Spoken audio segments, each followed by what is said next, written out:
যেই মানুষগুলা তাকওয়া অবলম্বন করবে, আল্লাহ ভীরু যারা হবে, আল্লাহকে যারা ভয় করবে, ওই মানুষদের ব্যাপারে আমি আল্লাহ একটা সুসংবাদ জানায় দিছি। সুসংবাদটা কি?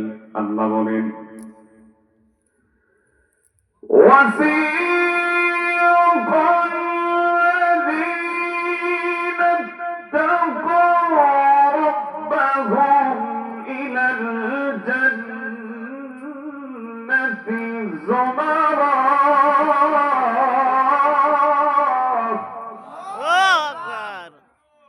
মহান রব্বে কারীম রব্বুল আলামিন বলেন, ও দুনিয়ার বান্দা বান্দীরা, তোমরা শোনো, আমি আল্লাহ কোরআন দিয়ে জানাই দিলাম, ওয়াসিকাল্লাযীনা ইত্তাকাউ রাব্বাহুম ইলাল জান্নাতি যুমারা।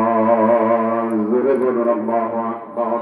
আল্লাহু আকবার। মহান রব্বে কারীম রব্বুল আলামিন বলেন, যেই মানুষগুলা দুনিয়ার জমিনে তাকওয়া অবলম্বন করবে, আল্লাহ ভীরু যারা হবে, আল্লাহকে যারা ভয় করবে, আল্লাহ তাআলা জানায় দেন, জান্নাতি ফেরেশতারা ওই মানুষগুলোকে দলে দলে জান্নাতের দিকে নিয়ে যাবে। সুবহানাল্লাহ।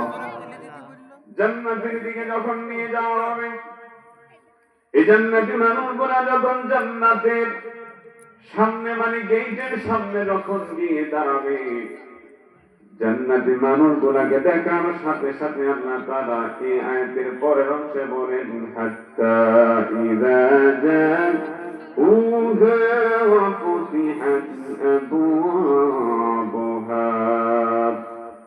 মহান রব্বে কারীম রব্বুল আলামিন বলেন, জান্নাতি মানুষগুলা যখন জান্নাতের দরজার সামনে গিয়ে যখন দাঁড়াবেন, দাঁড়ানোর সাথে সাথে জান্নাতের